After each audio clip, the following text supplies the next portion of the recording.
ametukirimia kibali na nafasi ya kuendelea kuishi kwa wingi wa rehema zake, uvumilivu na ustahimilifu wake.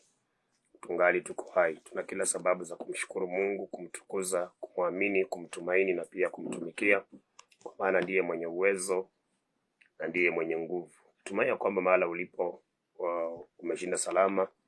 Naamini ya kwamba Mungu amekulinda, na zaidi yote ni kwamba tuzidi kumtumaini Mungu na kumwamini yeye na kumtumikia, kwa maana ndiye mwenye uwezo na mwenye nguvu. Tunamshukuru Mungu kwa maana tumeingia mwezi wa 7 kwa rehema zake Bwana, ikiwa ni Friday ya kwanza katika mwezi wa 7. Tunamshukuru Mungu kwa maana ametupa nafasi hiyo ya kuona mwezi mwingine. Sio jambo la kawaida, imegharimu mkono wake Bwana. Kwa hivyo tuna sababu za kumshukuru, na kama ametupa nafasi hii kumaanisha kwamba ana mpango mema nasi, na ni kumaanisha kwamba ataenda kutusaidia. Kwa hivyo tuendelee kumwamini na zaidi sana kumtumikia Mungu, na bila shaka tutaweza kufika kuona uzuri wake Bwana. Na mimi nakuletea neno la Mungu ambalo kwa hilo naweza kufahamu jinsi ninavyostahili kuishi, ili ya kwamba tuweze kuona msaada wake Bwana. Kwa hivyo nakukaribisha katika jina la Yesu Kristo. Sidoni Pastor Isaac, Holy Way Ministries, ama kwa maneno ya kueleweka ni pastor wa hapo GM. Kwa hivyo nakaribisha, kipindi ni kweli, siku za mwisho. Karibu sana kwa jina la Yesu Kristo. Ningependa tuweze kumshukuru Bwana kwa njia ya maombi, ili tuweze kuingia kusikia neno la Bwana, na itakuwa ni baraka katika jina la Yesu Kristo. Napoomba na wewe pia unaweza kujiombea hapo ulipo. Kama kuna jambo ambalo linakusumbua, unaweza kuliweka mbele za Bwana kwa imani. Mungu wetu ni wa rehema, anaweza kurehemu usiku wa leo na akakutumia msaada, nawe ukashuhudia wema wake Bwana. Zaburi 61 mstari wa 1 hadi mstari wa 4, alafu tutakuwa tunaomba katika jina la Yesu Kristo. Zaburi 61 mstari wa 1 hadi mstari wa 4. Mungu, usikie kilio changu, uyasikilize maombi yangu. Toka mwisho wa nchi nitakulilia napozimia moyo. Uniongoze juu ya mwamba nisiyoweza kuupanda. Kwa maana ulikuwa kimbilio langu, ngome yenye nguvu adui asinipate. Nitakaa katika hema yako milele, na kupata kimbilio chini ya mbawa zako. Tuombe. Baba, katika jina la Yesu Kristo, Mungu ishie milele, tunasogea mbele zako masana wakati kusema ni asante kwa sababu ya rehema zako, uvumilivu na ustahimilifu wako Jehova juu ya maisha yetu. Pokea sifa kutulinda mpaka mwezi wa 7 tumeuona kwa neema. Asante Bwana Yesu. Asante kulinda studio hizi, asante kulinda watangazaji na hata wasikilizaji Jehova. Asante kwa maana mawazo yako ni mema na mipango yako ni mema Jehova. Tunakuinua, tunakutukuza, tunakuabudu. Tunakiri ya kwamba Yesu Kristo ndiye Bwana na ndiye Mwokozi, na kando na wewe hapana mwingine Jehova. Mahali hapa Bwana ninakuadhimisha, uzidi kutawala, uzidi kujitukuza mahali hapa Bwana. Asana wakati Yesu uzidi kutenda mema, kwa maana wewe ndio kila kitu Jehova. Wako wasikilizaji Bwana wanakuhitaji katika njia mbalimbali. Bwana Yesu, kwa wingi wa rehema zako nyosha mkono wako, ukawakumbuke wote wanaosikiliza kituo hiki Jehova, wakaona ushindi katika maisha yao Bwana. Sifa zitakurudia. Mipango yote ya shetani Yesu Kristo ukaiondoe, ukaachilie mpango wako mwema ukatimia kwa maisha ya kila mmoja Bwana, na sifa na utukufu zitakurudia Jehova. Baba, makosa yetu ni mengi, tunaomba tumsamaha. Tusamehe, tutakase, tusafishe, tubadilishe, tupate kibali machoni pako Jehova.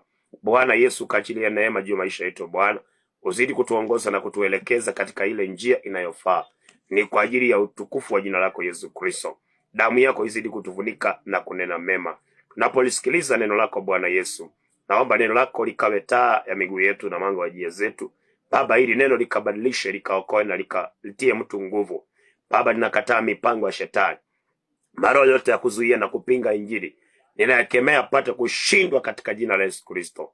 Baba, ninakuomba ukazidi kujitukuza, uzidi kujidhihirisha, kwa maana uweza ni wako Bwana. Asante kwa maana umeahidi ya kwamba utakuwa nasi mpaka mwisho wa dahari.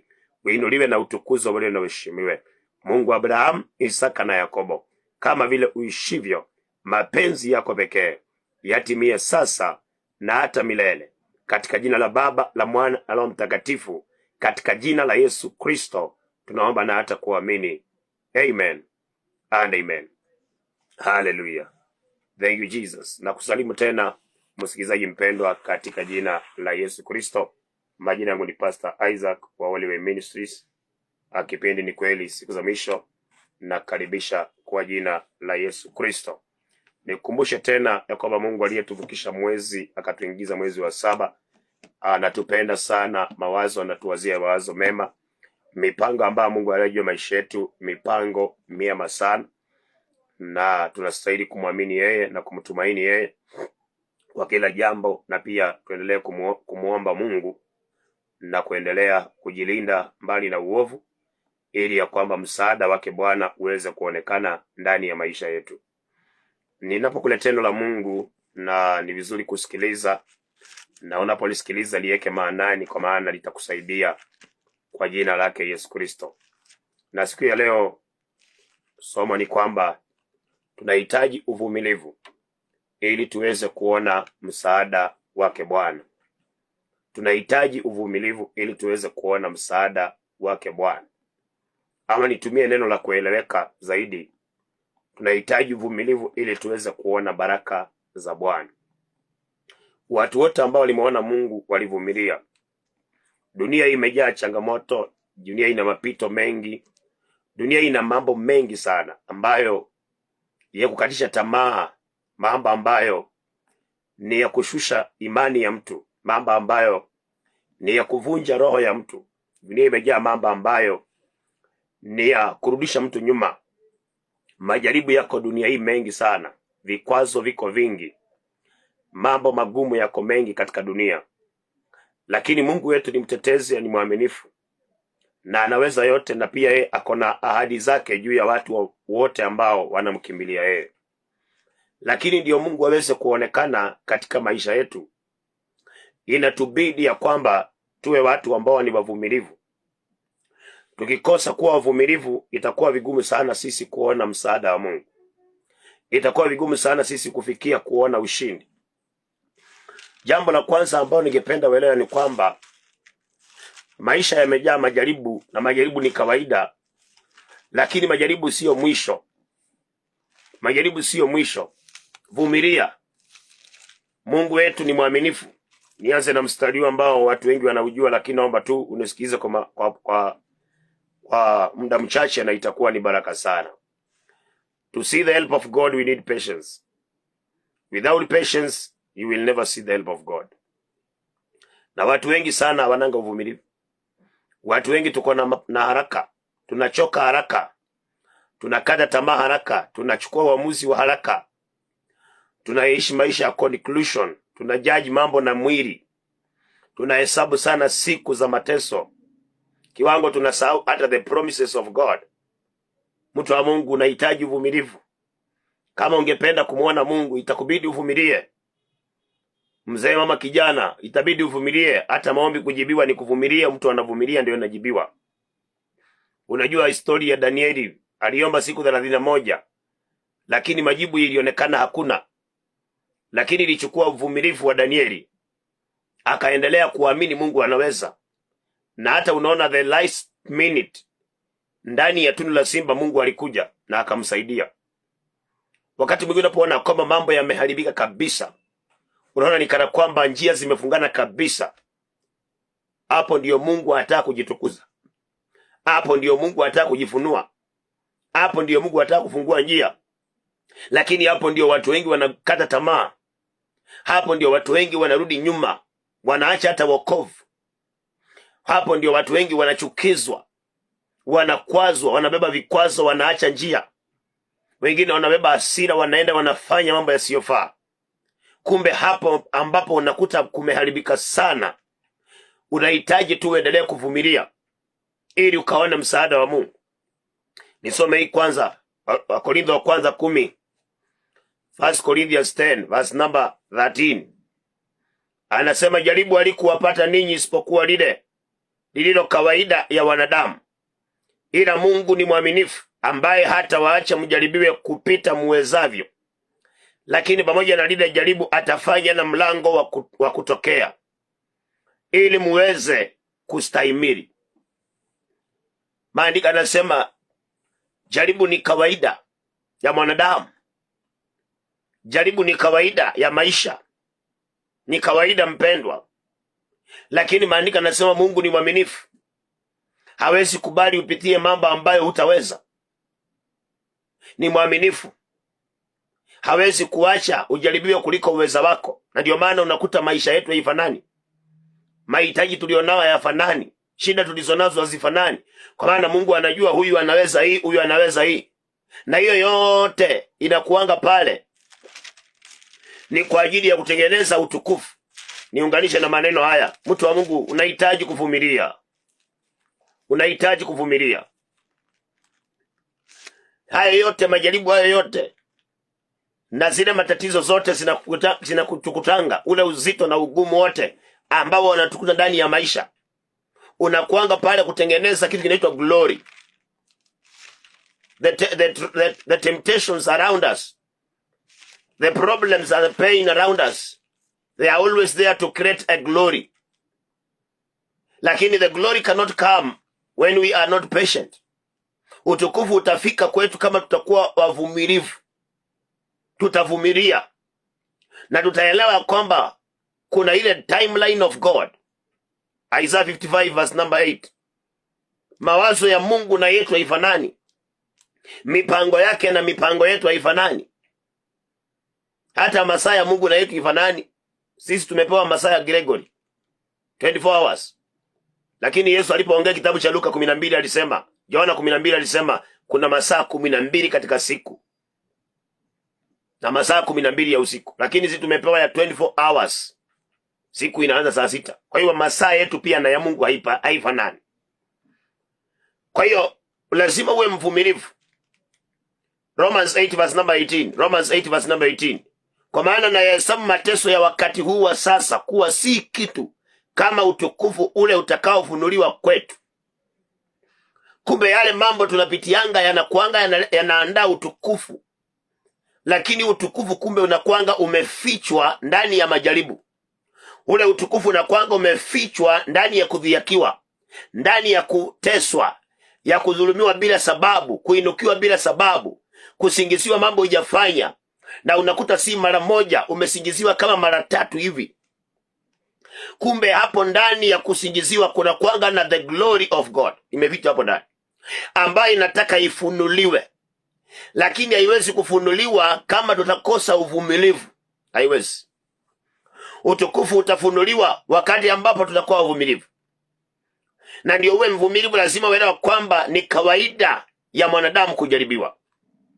Na namba 2, elewa kwamba Mungu ni mwaminifu, hawezi kubali ubebe mzigo ambao hutaweza. Namba 3, hata ukienda hospitalini utakuta kwamba magonjwa yako pale hayafanani. Watu hata kunaweza kuta mgonjwa wa kisukari lakini wako stage tofauti sana, hazifanani. Na kitu kingine ambacho nabao elewa ni kwamba mateso yanakuanga pale kutengeneza utukufu. Ama ndani ya mateso kuna ndani ya kikapu cha mateso kuna utukufu umefichwa hapo ndani, ambapo inahitaji mimi na wewe tuvumilie kiwango ya kwamba hatutatenda dhambi, hatutaingia kwa njia potovu, tutasimama katika mapenzi ya Mungu, tutafanya yale yanampendeza Mungu, kiwango ya kwamba Mungu anapopita, kama alivyosema katika Mambo ya Nyakati wa Pili 16:9, kwamba macho ya Bwana ukimbia kimbia duniani kote, akitafuta mtu aliyekamilika moyo, ili aweze kujionyesha mwenye nguvu kwake. Mzetu, si uvumilie, wacha mambo mengi, vumilia. Kuona Mungu sio rahisi. Mama, vumilia. Kijana, vumilia, usiingie kwa miadharati. Hata kama kuna nini, waliona Mungu mpendo walivumilia. Sufferings, it is a package, it's an envelope that carries glory inside. If you tamper with an envelope, you lose the glory. But if you are patient enough, the envelope will reach a place and open itself. Na wakati bahasha itajifungua, kutatokea utukufu. Paulo anasema hatuwezi kuhesabu mateso ya sasa hivi kama kitu tukilinganisha na utukufu ambao utafunuliwa kwetu. Kumbe kuna utukufu ambao Mungu amewaumbia watu wake, utakuja kufunuliwa kwao. Lakini watu hawa lazima wajaribiwe, lazima wapitie mateso. Lakini hawa watu wanahitaji uvumilivu. Wakikosa uvumilivu, basi watakosa kufika katika ile the manifestation of the glory of God. Mtu wa Mungu, you need patience to see the help of God. Hebrews chapter number 10. Waebrania sura yake ni ya 10. Sikiliza maneno haya, mtu wa Mungu. Bwana akusaidie sana mpendwa, na Mungu akupe roho ya kuvumilia, akuondolee roho ya kuchoka haraka, na ile roho ya kulalamika na kunungunika na kulaumu. Wachana na kulaumu watu. Vitu vingine mpendwa ni Mungu ameviruhusu. Some things God has allowed them to teach you. Some things God has allowed them to prepare you for tomorrow. Some things Mungu ana allow ili ya kwamba to draw you close to him. Lazima uvumilie na uache kulaumu watu, uache kunungunikia watu. Yani wewe umhesabu ni Mungu na uhesabu kuna utukufu mbele. Uache nikavumilie. Hebrews 10 verse number 36 anasema hivi. Hebrews 10 verse number 36 anasema, maana mnahitaji subira, mnahitaji saburi, ili kwamba mkiisha kuyafanya mapenzi ya Mungu mpate ile ahadi. The English translation nasema, for we need a little patience to do the will of God, for us to see the promise of God. Mungu ametuahidia ahadi nyingi. Ameahidi, amesema mawazo na tuwazia sio mabaya, ni mema. Mipango aliyojumesha ni mipango miema. Ameahidi akasema hata tuacha, hata tupungukia kabisa. Ameahidi akasema kwamba tukishika amri zake na kufanya mpendezayo, ati tutakapokanyaga mahali patakuwa petu, na kwamba tutafanikiwa kwa kila tufanyalo. Lakini mtu wa Mungu, majaribu lazima ya kuwepo, lazima mateso yawepo kabla ya kufikia kwa ahadi ya Bwana. Lazima kutateswa, lazima kutakuwa na majaribu katika ndoa, kutakuwa majaribu katika kazi, but you need a little patience. Unahitaji uvumilivu kidogo, ni wewe ufanye mapenzi ya Mungu. So patience works with doing the will of God. You cannot be doing the will of the flesh and you claim you are patient on God. Hauwezi kuwa unatawaliwa na hasira, unatawaliwa na matukano, unatawaliwa na vikwazo, paka unachukua njia mbaya, alafu useme navumilia na ngojea Mungu. No, mtu wa Mungu, kuvumilia, yani hapa uelewe, kuvumilia ni kufanya mapenzi ya Mungu. Mtu wa kuvumilia asemangi wamenizoea. Mtu wa kuvumilia asemangi nimengojea sana. No. Mtu wa kuvumilia akona mifano ya Biblia. Anaelewa kuna watu kwa Biblia they waited for God. God delayed but he still came. Kuna mtu anaitwa Abraham. Abrahamu akatembelewa na Mungu kwa mfano wa wanadamu, na akapewa the promise of a son, akapewa ahadi ya kupewa mtoto. Lakini the promise ikakuwa imechukua muda mrefu sana. Lakini mtu wa Mungu, the promise came to pass. Na kuna kitu ambacho maandiko yanatuambia kuhusu how the promise of God to Abraham was fulfilled. Back to Hebrews 6.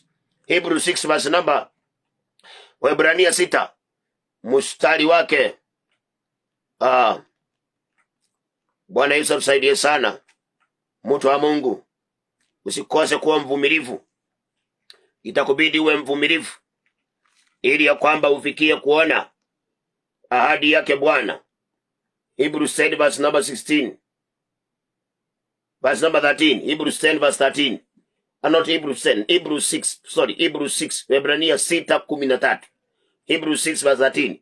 Kwa maana Mungu alipompa Abrahamu ahadi, kwa sababu alikuwa hana mkubwa kuliko yeye mwenyewe wa kumwapa, aliapa kwa nafsi yake akisema, hakika yangu kukubariki nitakubariki, na kukuongeza nitakuongeza.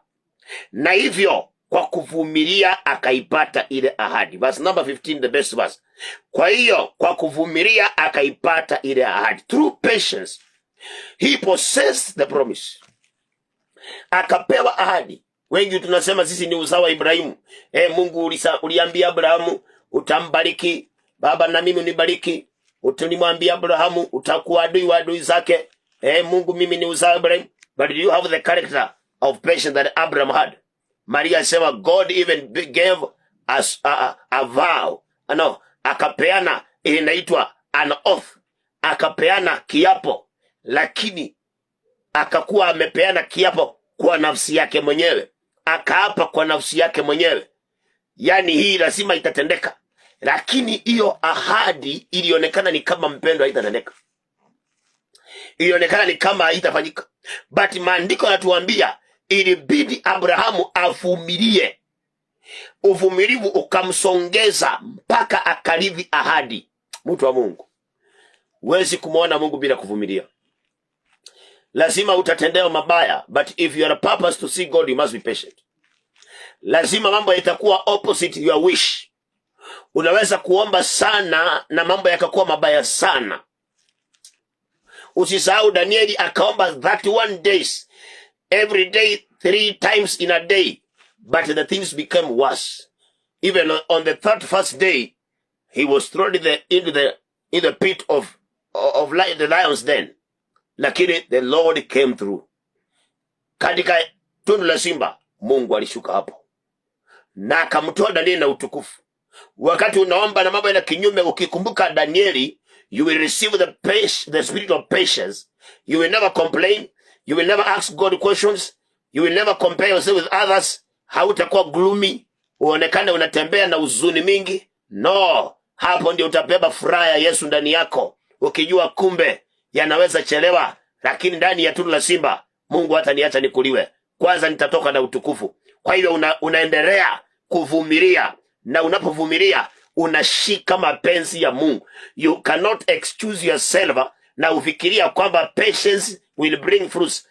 Patience only bears fruit when we do the will of God. Kwa hiyo wewe kuwa unasema sikupenda kwangu, ninafanya tu hii, lakini Mungu tu namngojea tu atanikumbuka niache, then you will never see God. Lazima anasema Yesu, Matthew 16:24, anasema whoever wants to follow me must deny himself and carry the cross, follow me. Lazima ujikane, ubebe msalaba, uvumilie. Yale matukano ubebe, uvumilie. Vile vikwazo uvumilie. Yale maneno unanenewa kwa ile familia, lazima uyavumilie. Yani mpendwa, wakati mwingine nataka ujue, kabla ya kukubalika lazima ukataliwe. Lazima ukataliwe kabla ukubalike. Huwezi kubalika bila kataliwa. Wale watu mnahubiri injili, watumishi wenzangu, lazima ukataliwe ndio ukubalike. Na ukiona umeenda mahali pasta umekubalika, ujue unauawa kesho. Ujue umepigwa, umechora karata hapo. Lakini ukienda upate unakataliwa, that is a place where God will manifest himself. Then be patient on God. Do the will of God. Hata wewe unanisikiliza, ukaoleka mahala ukakuta umekubalika, uenda utapewa uchawi. Lakini ukioleka ukuta umekataliwa, bas, that is the place. That is your marriage. That is your family. Sasa unahitaji patience. You continue doing the will of God until you reach the due time of God, like Abraham. The Bible says alivumilia mpaka akafikia the promise, akafikia ahadi. Mtu wa Mungu, unahitaji uvumilivu. Lazima uache kuchoka. Ondoa kuchoka na uondoe kulalamika na kusikia ni kama Mungu amekuacha. Kuna watu kwa Biblia walisikia ni kama Mungu amewaacha. Wakasikia ni kama Mungu yeye ni kama amewaacha, lakini wapi? Ni kuvumilia, walikuwa wamekosa kuvumilia. Mpenda wa msikilizaji, unahitaji uvumilivu. Umesikia maneno ya Mungu anasema you need patience to do the will of God and see the promise. Usigeuke, usianze kuwa mkora kwa sababu ya shida, tatizo fulani. No. Vumilia mpendwa, vumilia. Mungu yuko, anakuja. Hayuko mbali. Anakuja kusaidia. Usikubali akupate umeenda kwa njia isiyofaa. Usikubali mpendwa. Kitabu cha Isaya 40 mstari wa 27, kuna watu walionekana ni kama wanasikia ni kama wameachwa. Isaya 40 mstari wa 27. Mbona unasema Yakobo, mbona unanena Israeli, njia yangu imevichwa Bwana asione, na hukumu yangu imempita Mungu wangu asiangalie. Hawa ni watu ati walikuwa wanasema ni kama njia yangu Mungu ni kama anionangi, vile nateseka ni kama Mungu anioni. Ni kama ile hukumu yangu ni kama Mungu aioni. Wengine wanasaidika, mimi sisaidiki. Ni kama Mungu tu hukumu, hata Mungu anijali. Lakini Mungu akawaambia, verse number 28, je, wewe hukujua, hukusikia ya kuwa yeye Mungu wa milele, Bwana muumba misho ya dunia, hazimii wala achoki, akili zake hazichunguziki. Wapa nguvu wazimiao, umuongezea nguvu yeye asiye kuwa na uwezo. hata vijana watazimia na kuchoka, na vijana wanaume wataanguka, bali wao wamngojea Bwana watapata nguvu mpya. Watapanda juu kwa mbawa kama tai, watakimbia wala hawatachoka, watakwenda kwa miguu wala hawatazimia. Mungu akawa anamwambia Isaya, waambie mimi ni Mungu sichunguziki. Akili za Mungu hazichunguziki. Yeye Mungu achoki. Kwa nini wewe unachoka? Mungu anasema yeye hazimii. Wewe unazimia kwa nini mpendwa? Unataka kuchukua njia mbaya na vile umengojea Mungu. Na vile umekuwa ukiomba, unataka kuacha kuomba. Unataka kuacha kwenda kanisa. Sasa ukiacha kwenda kanisa utasaidikia wapi? Ukiacha kuomba utasaidikia wapi? Ukijifunza tabia mbaya utasaidikia wapi? Maandiko yanasema you need a little patience to do the will of God. Mzee, usimpige mke wako. Usimpige mke wako. Mama, wacha ugomvi. Hata kama umevumilia na uoni kitu, masaa unasikia kungive up, ndio masaa faili yako mbinguni inafunguliwa. Ndio masaa Mungu anataka kusaidia. Isaiah 49 verse number 14. Isaiah 49 verse number 14. Bali Sayuni alisema, Isaiah 49 verse 14. Bali Sayuni alisema, Yehova ameniacha, Bwana amenisahau. Ati kuna watu ambao Mungu alisikia wakisema, watu wa Sayuni wakasikika wakisema ni kama Jehova amewasahau, the Lord has forgotten them. Na ni kama Mungu amewaacha mtu wa Mungu. Lakini verse number 15, that is Isaiah 49 verse 15. Je, mwanamke aweza kumsahau mtoto wake anyonyeshaye, hata asimuhurumie mwana wa tumbo lake? Naam, hawa waweza kusahau, lakini mimi sitakusahau wewe. Tazama, nimekuchora katika vitanga vya mikono yangu, kuta zako zote ziko mbele zangu daima. Mungu akamwambia huyu watu wa Sayuni, akawaambia, mama anayonyesha, the lactating mother can forget the child. Anaweza sahau mtoto kabisa, na akamsahau. Kama vile unaona watu wamezaa mtoto amemtupa kwa barabara, anamsahau. Yani amebeba mimba miezi 9. Mungu aturehemu sana. Miezi 9 anasikia uchungu wa kuzaa alafu anatupa. Yani Mungu anasema it can happen that a mother can give birth na asahau mtoto. Lakini wasema Mungu hawezi kutusahau hata kidogo. Mpende, vumilie. Be patient. Be patient and just do the will of God. Do the will of God. Kuona Mungu sio rahisi. Anasema ametuchora katika viganja vya mikono yake. Ametuchora hapo. Yeye anatuonanga, anaona huyu ni fulani amebakisha siku 3 abarikiwe. Na anakuta na wewe siku ya pili unataka kurudi nyuma.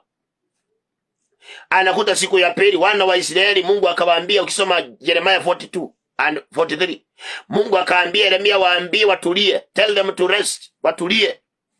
Watulie tu, nitakuja kuwasaidia, nitawapea favor mbele ya mfalme wa Babiloni.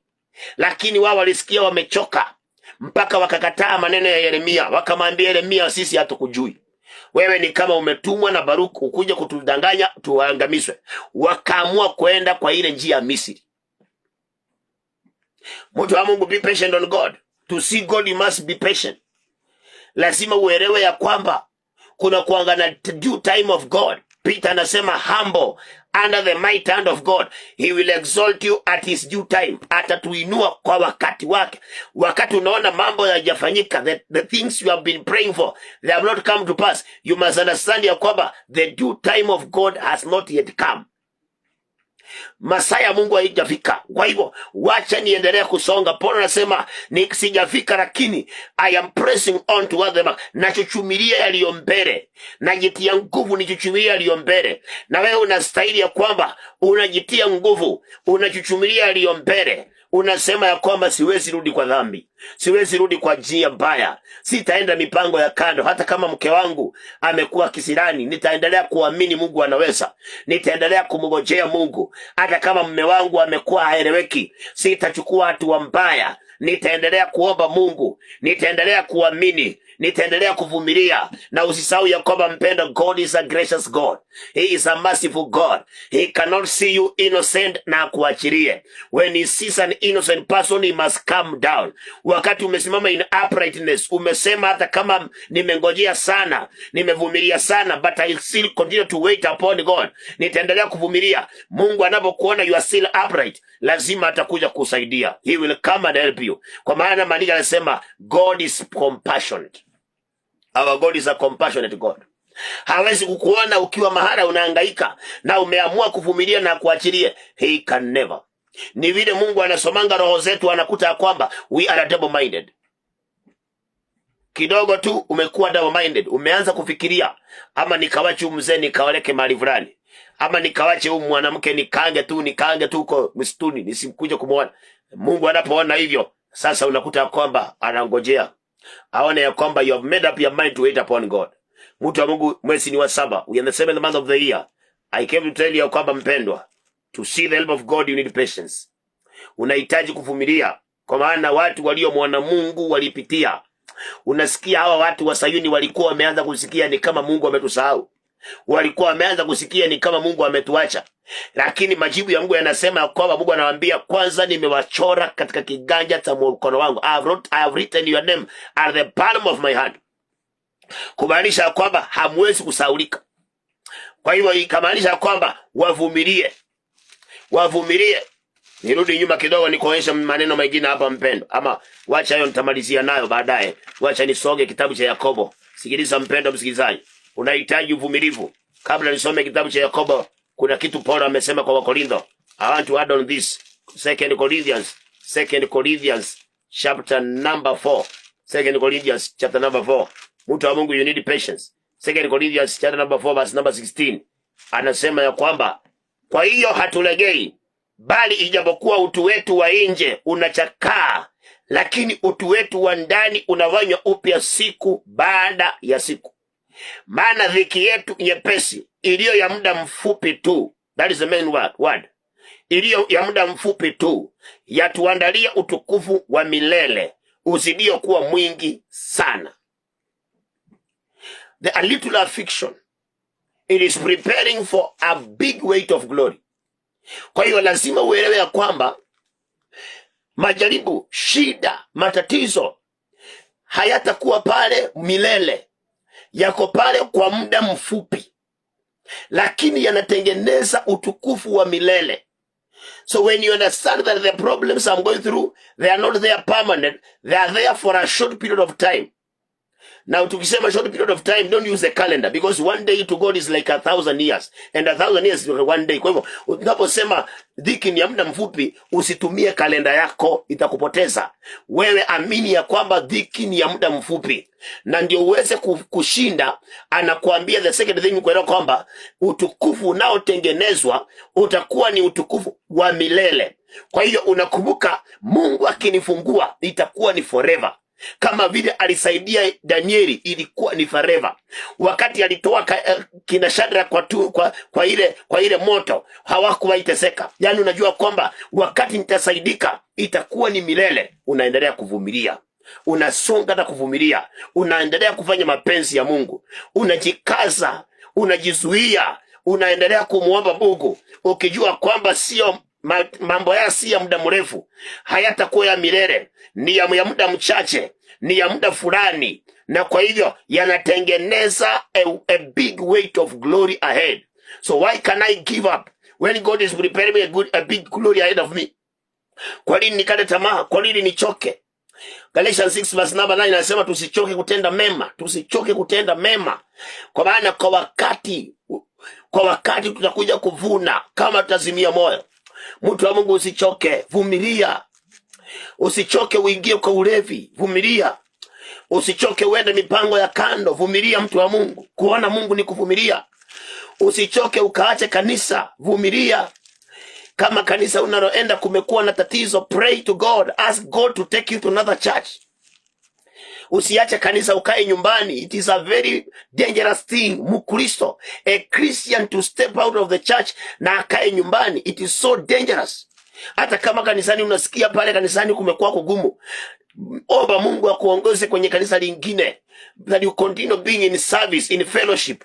Ndio utaweza kuona ushindi, ndio utaweza kuona mema, mtu wa Mungu.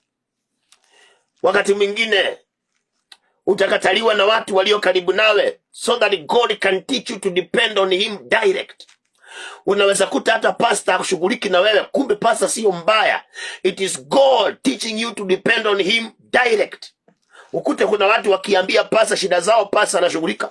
Na wewe ukisema pastor ashughuliki, usimuone mhubiri mbaya. Wakati mwingine God is teaching you how to depend on him direct.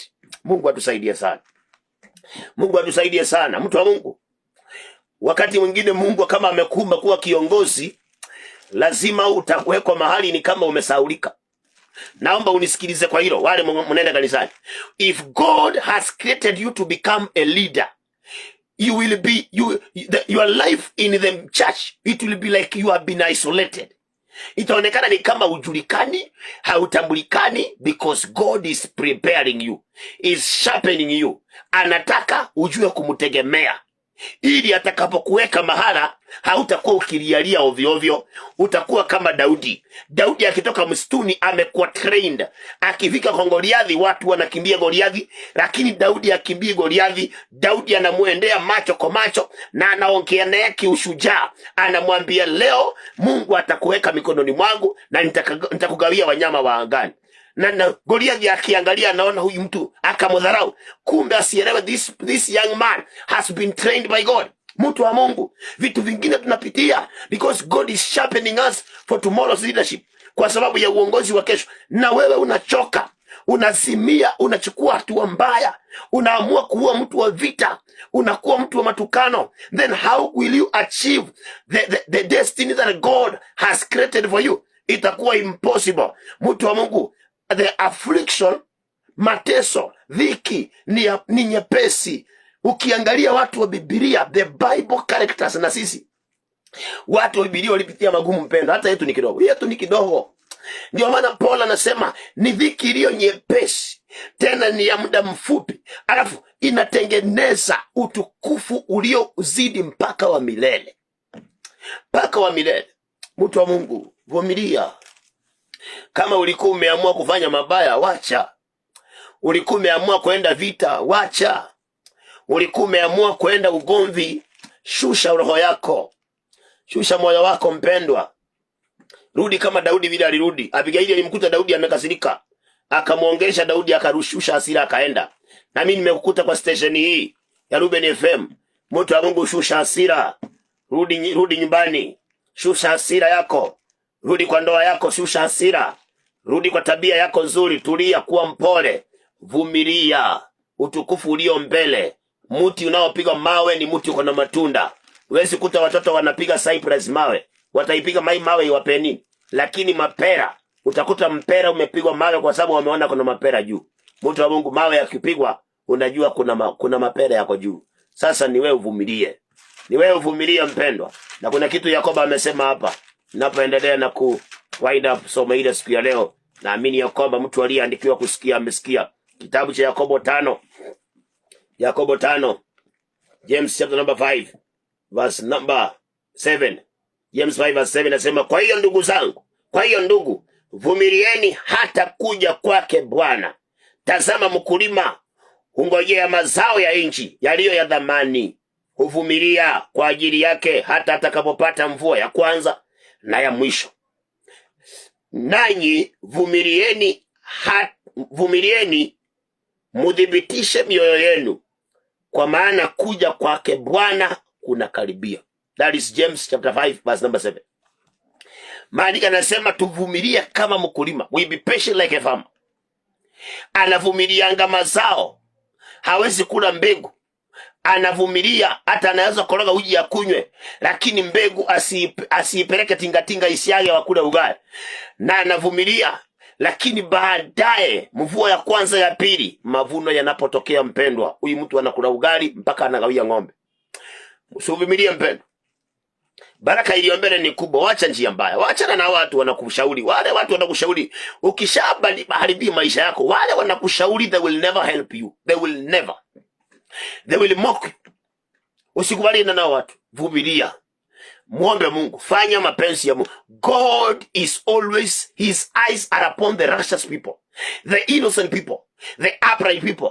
Kukuja kufanya makazi yao yaonekane prosperous na awatoe katika the first problems, awaingize to the latter glory. Mtu wa Mungu, vumilia mpendwa. Na kitu kimesemekana hapa, anasema tuvumilie mpaka tudhibitishe mioyo yetu. What is the meaning of affirming your heart? Ni wacha kwamba sasa nimekubali ni Mungu anatawala maisha yangu. I don't blame my parents, I don't blame my ex, I don't blame my brothers, I don't blame anyone, I don't blame even the government. I know it is God working in my life ili kuleta a bigger weight of glory. Kwa hiyo unakuwa moyo umedhibitika. Anasema mvumilie na mkadhibitisha mioyo yenu, kwa maana kuja kwa Bwana kumekaribia. Ukirudi pale Hebrews anasema he who promise will not tarry, he will not tarry. Yule aliahidi hata kawia, atakuja. Mtu wa Mungu, vumilia. Wacha na njia mbaya. Wacha na ulevi. Wacha mpendo. Wacha kuingilia ulevi. Hautasaidika. Hautasaidika. Utakuwa na hasara kubwa. Vumilia. Mama, wacha kutafuta mipango ya kando. Vumilia. Sio mbali. Ukiona ndoa imekuwa ngumu, ujue hiyo ndoa iko na baraka. Ujue hivyo. Hakuna mahala pazuri panakuanga pazuri tu. No. Mahali pazuri panakuanga na ubaya mwingi sana. Ubaya. Let me use an example. Wale wanajua pipeline in past like 5 years ago or 10 years back. Wale wanajua pipeline, it was a place ambako kumejaa sewage kila mahali na zile papai na siridi kila mahali. But when you go to that place today, the same place, you cannot believe your eyes. It is now a developed place. Mtu wa Mungu, kubali kuvumilia. Vumilia mpendwa. Hapo tu naona hakuna ushindi. Hapo tu ndio kuko na ushindi. Anasema vumilia mpaka udhibitisha moyo wako. Verse number 9. Ndugu, msinungunikiane, msije mkahukumiwa. Angalieni, mwamuzi amesimama mbele ya malango. Anasema tudhibitishe mioyo yetu. Hakuna kunungunikiana. I don't blame anybody because of my predicaments. I blame nobody. Silaumu mtu. Najua ni Mungu. I know it is God. Najua ni Mungu anayenitengeneza kwa ajili ya utukufu. Changu mimi ni kulinda moyo wangu na kulinda matendo. Let me tell you this. Patience is applied in your heart and your deeds. You just guard your heart. Usilaumu mtu, usiwe na kikosa na mtu. Alafu unalinda matendo yako, usiyaharibu matendo kwa sababu na shida. And when the time of God comes, the door that will open, no one will shut. Mtu wangu, vumilia. Na usinungunikie mtu, usilaumu mtu. Usiseme ni fulani, usikange hivi nasema kama si fulani vile alifanya, maisha yangu ingekuwa hivi. Kama si fulani vile aliniwest, kama si ule mfanyikazi vile alinipea hasara. When you blame people, it is a sign and a proof that you lack patience. You are not patient enough. And that means God can never reveal the glory he hid. Ile utukufu alikuwa ameficha ndani ya temptations, ndani ya sufferings. He cannot reveal it. He cannot reveal it. He only reveals the glory kwa watu ambao wamedhibitisha mioyo yao, wakafika kiwango cha kujua it is God, ni Mungu. Verse number 10 anasema, ndugu, watueni manabii walionena kwa jina la Bwana, wawe mfano wa kustahimili mabaya na wa uvumilivu. Well, for you to be patient, you must take the Bible na uangalie the people who God helps in the Bible. Uone vile ambavyo walifikia wapi ndio wakasaidika. Anasema take the prophets as an example ya kustahimili mabaya na kuvumilia. Mchukue hao wawe mifano. Usiseme ati mimi nateseka. Chukua Biblia. Kuna Hana alisumbuliwa na Penina, but kuvumilia kwake na kuendelea kuomba na kutokubadilisha tabia kulimfanya Hana akasaidika. Yusufu akavumilia kiwango, akakataa usherati, akakataa. And the end, Joseph was blessed. And the blessings, nobody could take them away. Mtu wa Mungu, chukua watu wa Biblia kama mifano. Your role model.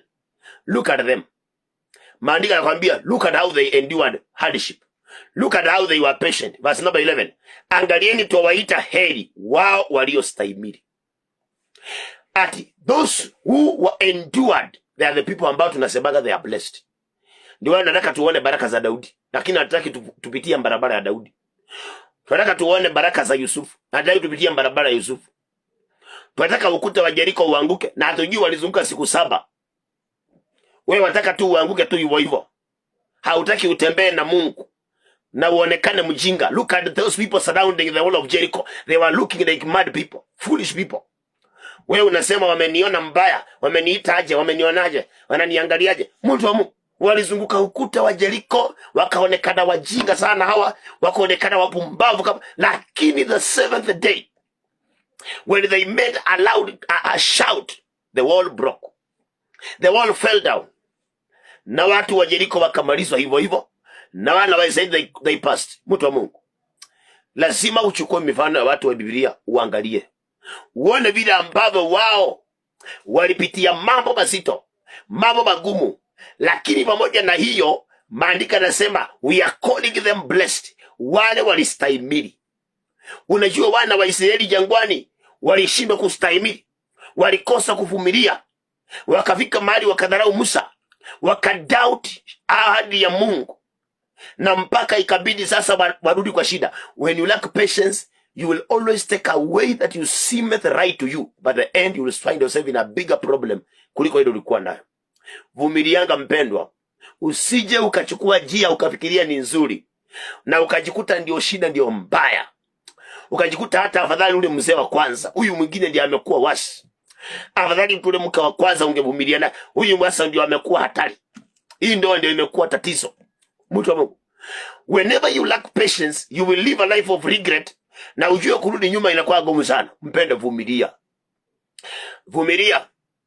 Na wakati mwingine chukuanga mifano watu wa Biblia. Zakaria na Elizabeti walikuwa hawana mtoto. Wewe umekosa tu mtoto mwaka mmoja, umeanza kucomplain, umeanza kufanya vitu havina maana, mara unataka kutest nje. Mtu wa Mungu, shetani ni muongo sana. Shetani ni muongo kabisa. Unaweza enda kutest nje na akupee mtoto, usemange mzee wako ndio mbaya, kumbe wewe ndio uko na shida kwa tumbo yako. Lakini shetani anapenda sana kuweka watu ile confidence ya kutenda dhambi. Anajua. Don't go and test outside. Vumilia mtu wa Mungu. Vumilia. Siku ya Bwana itafika. Hakuna mtu tasa kwa Biblia alikufa akiwa tasa. Hakuna. No one. Hakuna hata mmoja. Zakaria na Elizabeti wakazeeka wakiwa ni watasa kabisa, hawana mtoto. But the Lord could not allow these people who have been patient on him to die in shame of a lack of a child. Alikuja na akawabariki na Yohana Mbatizaji. Mtu wa Mungu, sio vumilie. Unatangatanga kule, unaenda huku, mara sijui unapewa advice, sijui ujaribu nje, na ukipata ugonjwa huko nje utafanyaje? Ama ukijaribu nje na uzae mtoto aje aeleweki. Mtoto haeleweki, anaanguka tu. Mtoto maajabu ya kisirani. Itakuwa faida gani? Sieri afadhali uvumilie na uendelee kuomba Mungu na umkumbushe Mungu kwa Biblia. Unamkumbusha hakuna mtu kwa Biblia alikufa akiwa tasa. Matasa wote uliwabariki. Na kama kuna dhambi ulifanya ya kutoa mimba uya confess. Kama ni mwanaume umefanya masturbation kabla uoe, nguvu za kiume zimepotea, confess your sins. God is a God of restoration. Confess, cry to God, seek him. Mtafute kwa bidii. Ataonekana kwako. Wamesema anawapenda wale wanampenda, wale wanamtafutanga kwa bidii watafika mahali wamuone. Anasema tuangalie verse number 11, I repeat, James 5 verse number 11. Angalieni twawaita heri wao waliostahimili. Mmesikia habari za kustahimili kwake Ayubu, kuona mwisho Bwana aliyomtendea, jinsi Bwana alivyo mwingi wa rehema na mwenye huruma. Mpenda Mungu ni wa rehema. Vumilia tu. Vumilia. Usichukue hatua mbaya. Hata kama umesikiaje, usiseme mtu amezoea. Wachana na yeye. Wachana na yeye. Wengine ni shetani amewatuma. Usipigane na mwanadamu na kumbe kuna roho ya shetani ndani yake. Wengine mpendwa ni shetani yako ndani. Wewe vumilia. Vumilia, tenda mapenzi ya Mungu. Mungu ni wa huruma. Unaona hata Ayubu aligeuka na marafiki zake. Lakini Ayubu alisema I will hold on to my righteousness. Nitaishika haki yangu. Hakugeuka. Unaona paka mke wake alimgeuka. Wakati hata mke wako amekungeuka, vumilia, usiingie kwa ulevi. Usiingie kwa nyumba za makahaba huko, ukaange huko. Utatoka na ugonjwa. Hata ukigeukwa, mwanamke Abigaili alikuwa anasumbuliwa na Nabali, but Abigaili was so wise. Hakusema vile Nabali ananisumbua, nitaenda kuoleka mahali pengine. Nitacheza karata. Akienda na mimi naenda. No. She still remained wise and remained righteous before God. Na Mungu alikuja akamtetea Abigaili. Mtu wa Mungu. Mungu ni wa rehema. Tena ni Mungu wa huruma. Amesema tuangalie Ayubu vile alipitia, alafu uone mwisho. Mpendo, kuna mwisho mwema. Vumilia. Hiyo njia umepitia, wachana nayo. Hayo mawazo yanakutembelea kila saa, atifanya hivi. Hiyo mawazo tupa, drop those thoughts, tupa kabisa. Kuna mashauri unapewa. Psalms 1:1. Maandiko yanasema blessed is the man who does not go in the counsel of the ungodly. Mtu asiende katika shauri ya wasio wake. Kuna watu unasikia wanakupea ushauri mbaya, hadi sijui ende ufanye hivyo. No, mtu wa Mungu, usifanye mapumbavu. Mungu akamwambia mfalme Asa, umefanya kipumbavu. Na wewe mtu usikubali. Watu wengine wako pale wa kuadvise uharibu, wa kuchekelea kesho. Don't take that advice of people. Hata kama ni rafiki yako, mtu wa Mungu, do the will of God. Friends are just liars, hypocrites. Usiwahi chukua ushauri wa rafiki yako ukaweke maishani mwako. Unaweza kuteseka na akuruke na aseme yako kuambia. Akuambie mimi si kuambia ufanye hivyo. Mimi nilikuambia tu uchague. Si kuambia ufanye. Utakuwa mgeni wa nani? Mtu wa Mungu, angalia Ayubu. Marafiki walikuja wakamwambia mambo mengi sana, lakini Job remained patient. Mke wake akamwambia vitu mingi sana, lakini Ayubu alistahimili mabaya. Na Mungu anatuambia tuangalie mwisho wa Ayubu, the end. Vile Mungu ni mahuruma. Mpendwa, kuna mwisho mwema kwa watu wanaovumilia. Kuna mwisho mwema kwa watu wanaovumilia, mpendwa. Kuna rehema za Bwana kwa watu wanaovumilia. Na tukiona mwisho wa Ayubu, God came and gave Job double portion. Akampa double portion. Mtu wa Mungu, usichukue njia mbaya, vumilia. Usiache kanisa, vumilia mpendwa. Usiache kazi ya Bwana, vumilia. Usiache njia za Mungu, vumilia mtu wa Mungu. Usiache ndoa yako ukaende kufanya mambo mengine yasiyofaa, vumilia. Mzee, usitoroke mke wako ukamwacha kwa nyumba, ungojea ameenda kazi, unatoroka unakomboa nyumba yako. No. Mzee, kwanza wewe wakoka, uombe Mungu, atakusaidia. Kisirani ya ndoa Mungu ndiye anaweza kutoa. Unafaa ujiulize, ilikuwaje tukaoana vizuri na sasa kumeharibika? Hii ni shetani imeingia. Siwezi kimbia shetani. James chapter 4:7 and 8 anasema obey the Lord, resist the devil, he will flee. Mulikuwa mnakaa na amani for 10 years, 3 years, 5 years, alafu kumebadilika. Why do you want to run out of your marriage? You need to obey God and rebuke the devil, naye atakimbia.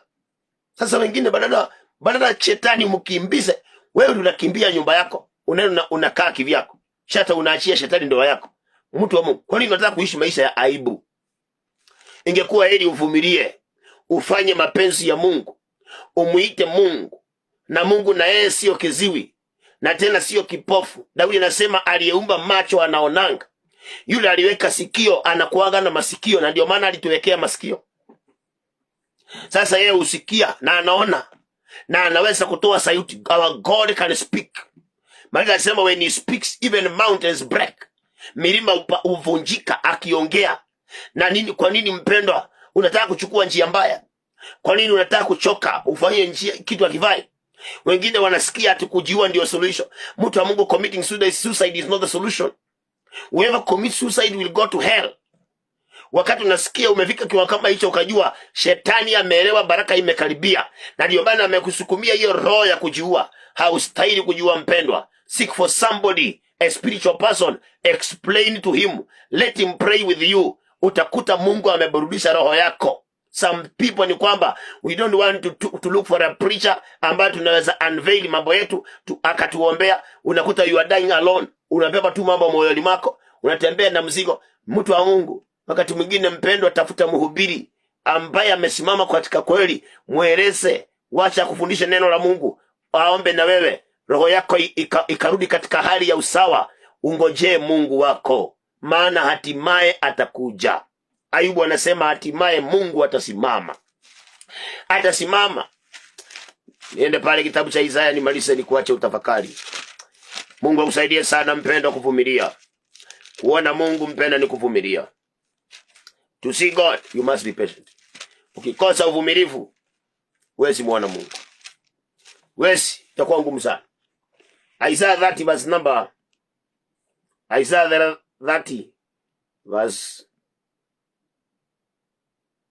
19, nianzie 19, sikiliza. Verse number 19, Isaiah 30 verse number 19 napomaliza. Kwa maana watu watakaa katika Sayuni huko Yerusalemu.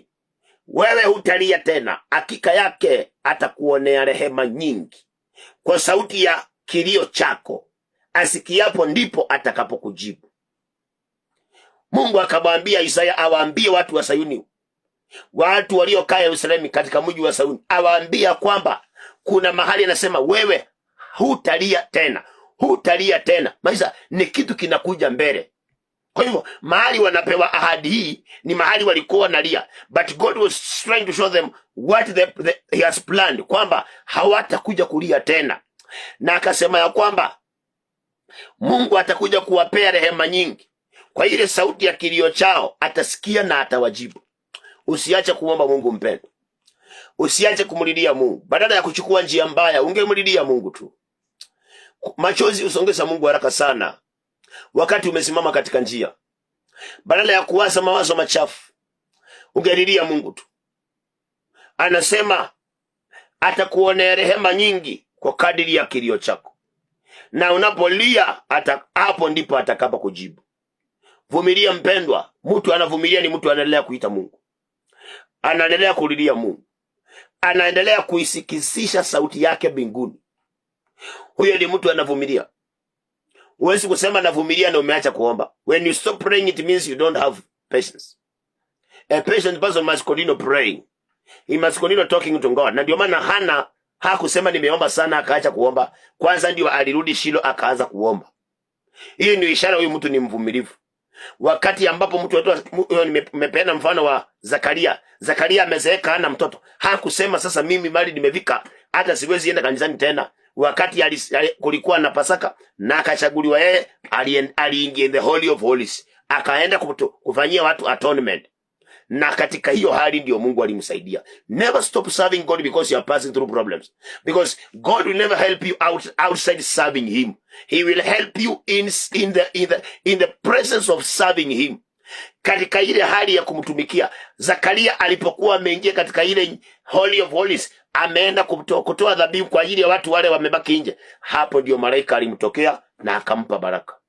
Usiache kutumikia Mungu kwa sababu ya shida. Maana hawezi kusaidia nje ya kumtumikia.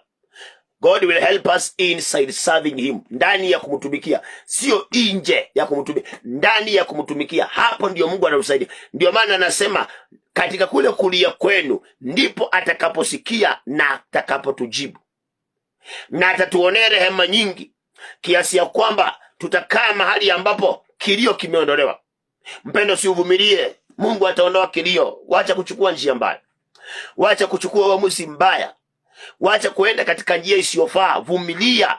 God will come and wipe away your tears. He will be gracious to you. Na atasikia kilio chako. Maandiko yanasema verse number 20. Na ingawa Bwana atawapeni chakula cha shida na maji ya msiba, lakini walimu wako hawatafichwa tena, ila macho yako yatawaona walimu wako, na masikio yako yatasikia neno nyuma yako likisema, njia ni hii, ifuateni, mgeukapo kwenda kushoto ama kulia, na mgeukapo kwenda mkono wa kushoto. Hata mimi nimekuwa hapa nikikwambia njia ndio hii. Mungu anasema hata kama unakunywa maji ya uchungu, unakula chakula cha taabu, lakini hata kosa kuletea walimu kama vile amenileta nikufundisha, na kwamba watakuwa wanakuonyesha this is the way. Kwa hivyo follow the way of the Lord. Continue be patient on God. Follow the ways of the Lord. Na kutafika mahali anasema verse 22 as I close. Nanyi mutakitia najisi kifuniko cha sanamu zenu za fedha zilizochongwa na mabamba ya sanamu zenu za dhahabu zilizoyeyushwa. Utazitupilia mbali kama kitu kilicho najisi. Utasema haya, toka hapa. Naye atatoa mvua juu ya mbegu zako, upate kupanda nchi hii na mkate wa mazao ya nchi, nayo itastawi na kuzaa tele. Katika siku hiyo ng'ombe wako watakula katika malisho yako. Hayo mengine naweza endelea. Mungu akawa anaahidi hata kama mtakula chakula cha taabu, maji ya uchungu, akawa anaahidi ya kwamba kutakufika mahali akuja kuleta mema. Mtu wa Mungu, as I close, vumilia. Vumilia uone Mungu. Usichukue njia mbaya. Vumilia. Usiwasikiliza kina fulani. Wewe vumilia uone Mungu. Mara ulipo tuamini na tuombe. Baba, katika jina la Yesu Kristo, asante kwa neno lako la siku ya leo.